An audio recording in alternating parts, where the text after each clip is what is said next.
दोस्तों, बहुत बहुत स्वागत है आप सबका मेरे चैनल स्टॉक लर्नर पर। मैं आपका दोस्त रवि। आज हम लोग कुछ अपकमिंग आईपीओस के ऊपर डिस्कशन कर ये आप लोगों के लिए एक बहुत ही अच्छा अपॉर्चुनिटी आने वाली टाइम पर है। अच्छे अपने पैसे को जुटा कर रखिए, या फिर यूँ कहे तो अपने पैसे को संभाल कर रखिए, या फिर मैनेज कर लीजिए। तो हम लोग आगे डिटेल में चलते हैं। पहला आईपीओ है कैम्स, जिसको हम लोग कंप्यूटर एज मैनेजमेंट सर्विस, उसका फुल फॉर्म है, आप लोग देख ही रहे हैं। तो डिटेल में चलते हैं। Computer age management services limited company एक बहुत अच्छी तरीके से सर्विसेज प्रोवाइड करती है, साथ साथ रजिस्ट्रेशन और ट्रांसफ़र एजेंट का भी काम करती है म्यूचुअल फंड के लिए। Company is a technology driven financial infrastructure and services provider to mutual fund and other financial institution with over 2 decades of experience। तो ये कंपनी को लास्ट 20 साल से भी ज़्यादा हो चुका है मार्केट में आए हुए। Company has an aggregate market share, आप लोग देख सकते हैं कि ऑलमोस्ट 70% इन्होंने जो भी mutual fund average asset under management है उनका वो 70% क्लाइंट्स को सर्विसेज प्रोवाइड करते हैं। बेसिकली बोला जाए तो जो भी हम लोग कुछ भी शेयर वगैरह हो या कुछ भी डेटा वगैरह म्यूचुअल फंड से रिलेटेड या शेयर से रिलेटेड, उन सब के बिहाफ में हम लोगों को एक अच्छी खासी सर्विसेज प्रोवाइड करती है। आगे बढ़ते हैं। Over the last 5 years company has grown its market share from इतना परसेंट से इतना। 5 साल में अच्छा खासा तेज़ी से, एक अच्छा भी नहीं बोले तो ख़राब भी नहीं बोल सकते, लेकिन कंपनी बहुत ही अच्छी खासी तगड़ी है, क्योंकि मार्केट का 70% शेयर, 70% जो भी इस तरह के सर्विसेज प्रोवाइडेड करते हैं। हालांकि ऐसे 3 या 4 ही कंपनियां जो इस तरह की सर्विसेज प्रोवाइड करती हैं। आगे देखते हैं। कंपनीज मेजर शेयर होल्डर कौन कौन सा है। Companies marquee share holder include great parent and affiliated of Warburg Pincus, HDFC bank and NSELIL among other. इसके भी अलावा बहुत सारे हैं, आप लोग यहाँ पर देख सकते हैं नंबर ऑफ इक्विटी से कितने सारे इन्होंने होल्ड कर रखे हैं। कंपनीज की client for mutual fund services business include, जैसे आप लोग यहाँ पर देख सकते हैं HDFC जो रिसेंटली लास्ट ईयर IPO आई थी, बहुत ही अच्छा खासा रिटर्न दिए इस कंपनी ने भी। इसके अलावा आदित्य बिरला कंपनी है, ICICI प्रूडेंशियल एसेट मैनेजमेंट है, SBI फंड है, ये सब भी है। कोटक महिंद्रा, DSP। पता है कि एक टाइम पर इन्होंने सबसे हाईएस्ट रिटर्न दिया था, अराउंड 50% से ज़्यादा एक साल के अंदर में। आगे बढ़ते हैं, कंपनी के बारे में और जानते हैं। Company provide a comprehensive portfolio of technology based services. किस तरह के सर्विसेज देती हैं company. Transaction originated interface, transaction execution, payment, settlement, reconciliation, dividend processing, investor interference, record keeping, इस तरह के और भी सारे सर्विसेज कंपनी प्रोवाइड करते हैं। इसके अलावा ये उनके डिटेल में है कि कंपनी किस तरीके से सर्विसेज प्रोवाइड करती है, तो मैं इसमें नहीं जाऊंगा, आगे बढ़ता हूं। आप लोग यहाँ पर देख सकते हैं कि इस तरीके से सर्विसेज प्रोवाइड करने वाली 4 ही कंपनियां हैं, जिनमें से 70% के अराउंड कैम्प्स करते हैं। इसके बाद फ्रैंकलिन है, सुंदरम है और कार्वी है। तो ये एक अच्छा अपॉर्चुनिटी और एक अच्छा शेयर है, इनमें चाहे तो आप इन्वेस्ट कर सकते हैं, इनका ग्रोथ अच्छा है। इनके अलावा एक कंपनीज की परफॉर्मेंस इंडिकेटर आप लोग देख सकते हैं कि रेवेन्यू कैसे ग्रोथ हुई है, तो ये भी एक अच्छा है। और इनका जो मैनेजमेंट है, इनके बारे में मैंने पढ़ा, ये बहुत ही अच्छे डिसेंट लोग हैं और इनका ट्रैक रिकॉर्ड भी बहुत अच्छा है। तो ये रही कंपनी के डिटेल। तो इन सब चीज़ों से आप अपना एक मन बना सकते हैं और जब IPO आए तो उस पर इन्वेस्ट कर सकते हैं। आगे बढ़ते हैं और दूसरी कंपनी पर। अब आते हैं UTI asset management company limited, जिसको हम लोग UTI म्यूचुअल फंड के नाम से बहुत अच्छी तरीके से जानते हैं। आप लोगों को ये पता है, ये बहुत ही स्टार्टिंग ऑलमोस्ट 40-50 साल से ये इंडिया में है और इनका बहुत ही अच्छा खासा तगड़ा इन्वेस्टमेंट करा रखा है। हर साल इसमें अच्छा खासा ये रिटर्न भी देते हैं। तो आप लोग इस कंपनी के बारे में भी जान सकते हैं, जानकर और इनमें पैसे इन्वेस्ट कर सकते हैं। चलिए इस कंपनी के बारे में भी समझते हैं। UTI asset management company limited is the largest asset management company. Asset management company उन कंपनियों को कहते हैं जो ख़राब हो गए एसेट्स को टेक ओवर करके उनके बदले कुछ फंड देती हैं। जैसे सपोज बैंक के पास कुछ एसेट पड़े हैं, ऐसे एसेट जो जिनके मतलब डेटर ने उनको पैसा देने से मना कर दिया या वो इंसॉल्वेंट होने के कगार पर है या इंसॉल्वेंट हो गए। तो सपोज कोई 10 करोड़ का एसेट है तो ये एसेट मैनेजमेंट कंपनियां उनको 5 करोड़ 6 करोड़ में ख़रीद लेती हैं एक सेटलमेंट में, और फिर उनका सेटलमेंट करके बाकी का वो पैसा उन डेटर्स वगैरह से या तो वसूल करते हैं या फिर उनको किसी और इन्वेस्टर के हाथ में अलग तरीके से एसपीयू के तरह से भी दे सकते हैं या फिर सरफेसी के अंडर में भी दे सकते हैं। तो इस तरीके से ये कंपनियां काम करती हैं जहाँ इनको अच्छा खासा मुनाफा होता है। जैसे कि आप देख सकते हैं as of September 30, 2019 companies total QAAUM for domestic mutual fund में इतना बिलियन रुपया का था और ऑर्डर इतना रुपया, तो कितना ज़्यादा है आप समझ सकते हैं, ये बिलियन में है। आगे बढ़ते हैं। Company caters to a diverse group of individual and institutional investor. इन सब के अलावा का एज ऑफ सितंबर हम लोग पढ़ चुके हैं with 11 million live followers as of सितंबर 2019 companies client weight 12.8% approximately 86 million. मतलब अभी इतने सारे कंपनियां फॉलोअर्स को होल्ड करके रखी हैं या उनके विहाप में काम कर रही हैं। Company manages 178 domestic mutual fund को स्कीम को भी चला रही है।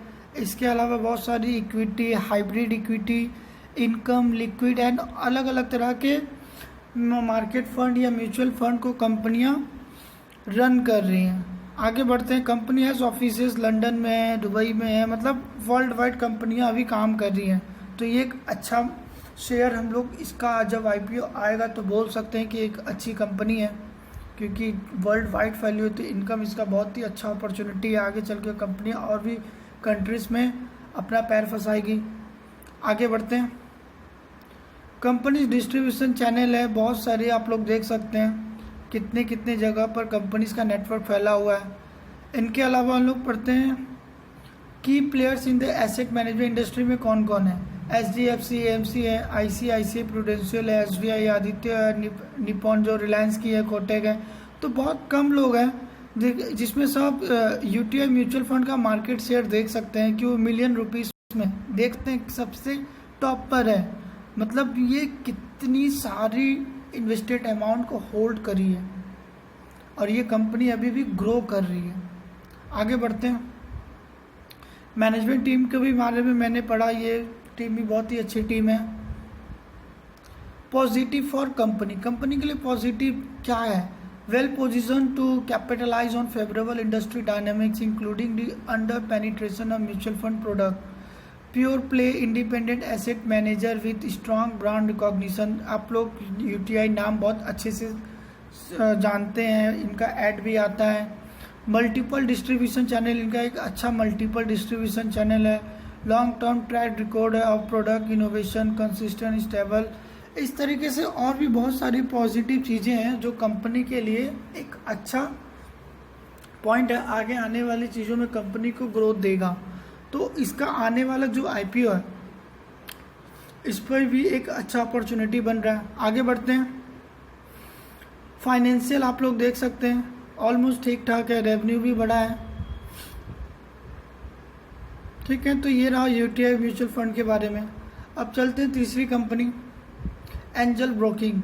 इसका भी हम लोग रिसेंटली लास्ट 2-3 सालों में बहुत नाम सुना है। एंजल ब्रोकिंग ने भी एक अच्छा खासा अपना मार्केट बेस तैयार कर रखा है। चलिए कंपनी के बारे में जानते हैं। Angel broking limited is one of the largest independent full service retail broking house है। रिटेल ब्रोकिंग जैसे कि हम लोग बोल सकते हैं ज़ेरोदा, शेर खान। तो इस तरीके से इस कंपनी ने भी अपनी बहुत ही अच्छी नेटवर्क बना रखी है। Company is a technology led financial service company that provides broking and advisory. इन सब चीज़ों के अलावा मार्जिन फंड भी प्रोवाइड करती है, लोन अगेंस्ट शेयर भी प्रोवाइड करती है और भी अलग अलग तरह के कंपनी सर्विसेज प्रोवाइड करती हैं। इनके अंडर में network of more than 11,000 sub broker है 30 जून 2018 के। तो अभी तक तो बहुत सारे बढ़ गए होंगे। इनके अलावा इनकी 110 ब्रांचेस हैं और पैन इंडिया प्रेजेंस इस कंपनी 1800 सिटीज़ में और टाउन्स में काम कर रही है। ये डेटा 30 जून 2018 तक की है, अभी भी इसमें 2 साल बीत चुके हैं, तो आप समझ सकते हैं कि ये कितना ग्रो कर चुका होगा। रिसेंटली लास्ट 1-2 सालों में म्यूचुअल फंड बहुत ग्रो किया है, तो म्यूचुअल फंड ग्रो किया। इसके साथ साथ हम लोग बोल सकते हैं कि बहुत सारे लोगों ने अब इन्वेस्टमेंट करना अपना एक प्राइमरी, क्या बोल सकते हैं उसको, कि मतलब सोर्स या फिर जुटाना, इन्वेस्टमेंट करना एक अच्छा रिचुअल्स बना लिया कि अगर हम लोग कुछ सेव नहीं करेंगे तो आने वाले टाइम पर हम लोग कैसे कंसिस्ट करेंगे उन चीज़ों के संग। आने वाले जो टाइम है, जैसे महंगाई बढ़ेगी, उनके साथ कैसे कॉप अप करेंगे। तो बहुत सारे लोग अब चाहते हैं कि फिक्स डिपॉजिट वगैरह LIC के 10% 5% से उन चीज़ों से निकल कर एक अच्छा इन्वेस्टमेंट करे जहाँ पर अच्छा खासा तगड़ा रिटर्न मिले। खैर आगे बढ़ते हैं। इनके अलावा कंपनी किस तरह के सर्विसेज प्रोवाइड करते हैं, ब्रोकरिंग एडवाइजरी सर्विस इनकी मेन सर्विसेज हैं।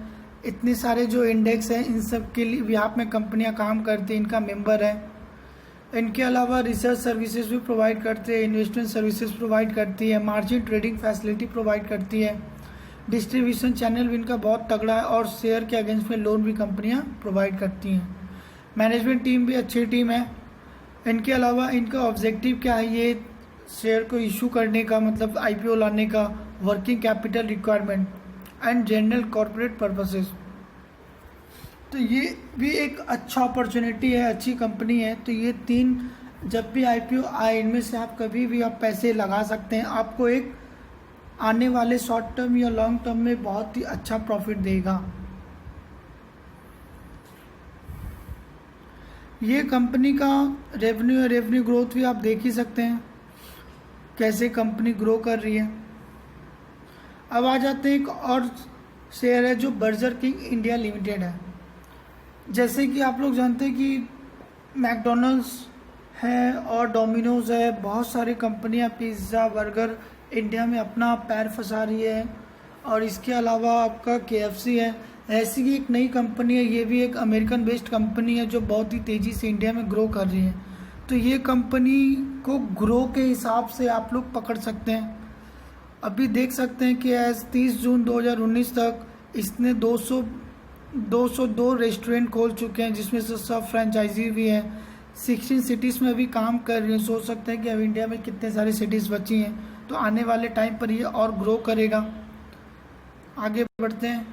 ये एक अच्छा ब्रांड है, इस ब्रांड के अंदर में काम कर रही है बर्गर किंग, पॉपाइस के अंडर में काम कर रही है टिम हॉर्टन ब्रांड। ये 2 इनका मेन ब्रांड है जो अमेरिका में बहुत फेमस है।